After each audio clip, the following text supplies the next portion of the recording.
Hi, this is Claire with the Nebraska Quilt Company in Fremont, Nebraska, and today I'm going to show you how to change your rotary blade. To start, you want to lock your rotary cutter so you don't cut yourself. Then you'll flip it over and unscrew this screw. If you're having difficulties, put your finger on the center of the front so that it doesn't move. And you will set these pieces aside in the same order that you take them off. Then you'll flip it over and this centerpiece will come out.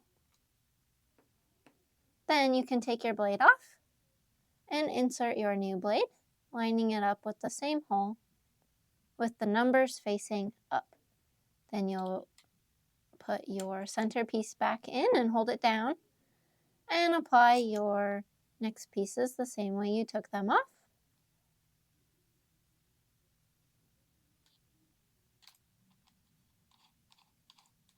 Make sure you get it nice and tight. Unlock your rotary cutter and you are good to go.